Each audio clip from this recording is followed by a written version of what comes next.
Yeah, there we go. It's a good start to your morning. There you go. Hope you got your cup of coffee all set. You're doing a little shoulder shimmy to wake yourself up, doing a little stretch. I mean, yes, a little stretch, a little dance. That'll help start the day. But of course, we count on our coffee too. Yeah, without that, we'd be in trouble here. Not sure what I would do without it. Especially when I run out, it's like an emergency. Exactly, especially when it's a chilly start here to the morning. Let's check in with Evan and see how the temps are looking. How the rest of our Wednesday. Here we are midweek, right? Midweek, that's right. And it's another cold start to the day. Clear skies, though. I mean, how about that for the sunrise view? It's incredible. We expected a few clouds along the horizon. Instead, we've actually been relatively clear. And because of the clear conditions, we've cooled down quite a bit through the overnight hours. Right now in Ramona, 31 degrees, 36 in Escondido. We're going to see these temperatures warm up to the upper 60s, and in some cases, maybe just to about 70 degrees. Right now, it looks like that's favoring the deserts primarily to make their way to the 70s, because across your inland valleys, we're mainly looking at about 67 degrees. But hey, plenty of sunshine across the board. Changes arrive into tomorrow. That's when we start to see some cloud cover increase across the coast and even a chance for some showers. We'll detail that in just a few minutes. Let's take a look at traffic this morning, where things are light on the roads. No major crashes or collisions, as you can see from the map here. Otherwise, just some slightly slower speeds as you head southbound on the 15 is what it looks like, but otherwise nothing to report according to CHP. Back to you guys. Evan, thank you so much. And now this morning, San Diego Unified is moving forward with its COVID vaccine requirements for the next school year. Board members voted unanimously in favor of this resolution. CBS 8's Dana Marie McNichol live outside district headquarters with everything we need to know here. Dana Marie? Well, good morning. This vaccine requirement currently only applies to students 16 years or older. Now, younger students, they will apply this once they get full FDA approval for their age group. Now, students who need a medical exemption will be granted that, but right now, personal and religious beliefs will not be. Now, the board voted on February 23rd to delay the date for students required to get that vaccine for in-person learning. For students 16 and older, the vaccine mandate takes effect by June. Now, this will affect students in summer programs. Now, this mandate was going to begin in December, but San Diego Unified was sued over the first vaccine plan. A group called Let Them Choose filed a lawsuit, and a judge found that a vaccine requirement that doesn't permit religious or personal belief exemptions contradicts state law, because implementing such mandates without exemptions can only be imposed by the state legislature. Now, a month later, though, a higher court actually denied the request to enforce that lawsuit, allowing the school district to go ahead with further plans for vaccination requirements, what leads us to today. Now, the group Let Them Choose said in response that they are confident they will do everything they can to defeat their appeal in plenty of time to make it impossible for them to implement that mandate for the 2022-2023 school year. Now, for parents listening right now, here's a look at your timeline and dates. The vaccine requirement includes a June date for the first vaccine shot for those wishing to participate in summer activities, an August vaccination date for students in fall sports, and September for all other students, again, 16 years and older. Another date to note, on April 4th, San Diego Unified said that masks for students and staffs will no longer be required in schools. Again, that mask mandate will be lifted on April 4th. Now, for further details and a look back at those dates for when your student needs to be vaccinated, head to CBS8.com as your resource. I'm live in San Diego. Dana Marie McNichol for CBS 8. And we are staying on top of those record-setting gas prices. Have you filled up lately? Boy, it hurts. The average price regular in town up to $5.60 a gallon. Look at this graphic. Around this time last year, we were paying $3.80 a gallon. That's almost $2 less. Oh, yeah. Gas prices became a key focus of the governor's State of the State address. CBS 8's Chris Groh live in Scripps Ranch now. So you're at one of the cheapest stations in the county. What price are we talking there, Chris?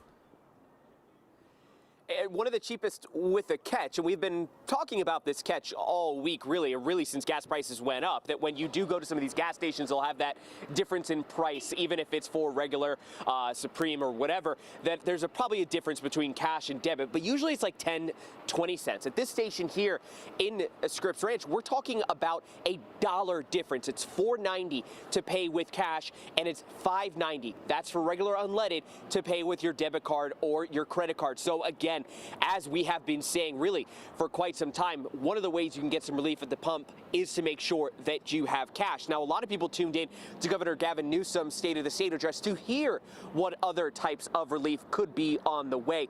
And really what we are seeing is that one of the things that we are hearing countlessly about are the proposals to temporarily lift the gas tax or that increase that is scheduled for the summer. Now, during last night's address, Governor Newsom promised a tax rebate after he submits a revised budget to the state legislature that would put money back in Californians' pockets to address rising gas prices. But right now, the details on that, the fine print, hasn't been released yet, so we don't know how much that could be or when we could be seeing it. But at the meantime, the trends for gas right now not getting any better. San Diego County just recorded its second largest increase since July of 2015. We're up nearly 12 cents since yesterday, and the average cost of $5.60 is the 20th record in the last 22 days. It's gone up 15 straight days.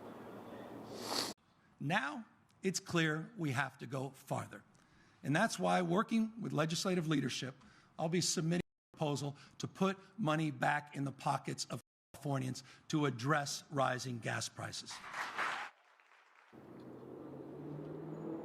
Again, when that will happen, how much it will be, we still don't know that yet, but that is something now that Governor Newsom is promising to Californians across the state. Something else that he lauded yesterday was the fact that so much is being done to reduce the carbon footprint of Californians, whether it be from pollution or greenhouse gases. You can watch the entire State of the State by going to our website, CBS8.com, and clicking on that story link.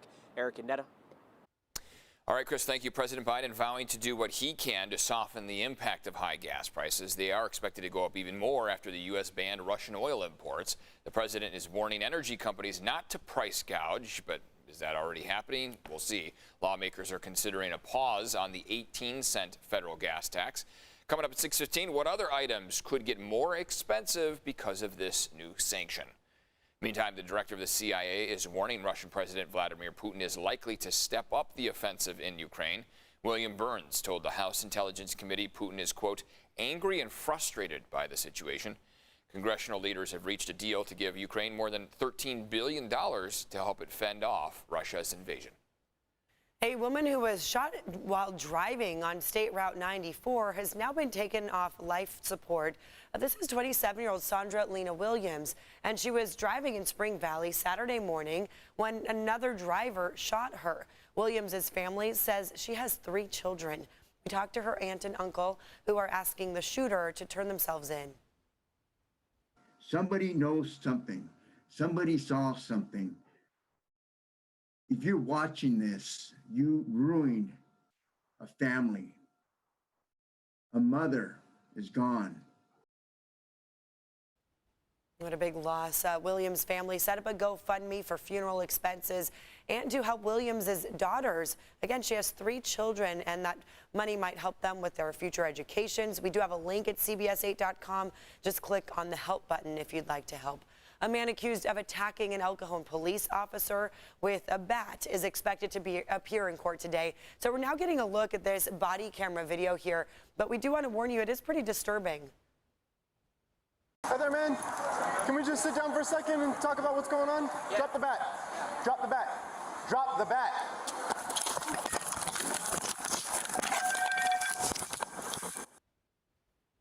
Well, this happened at the Walmart at Parkway Plaza. It was last Friday. Officers got a call about a man stealing and threatening people there.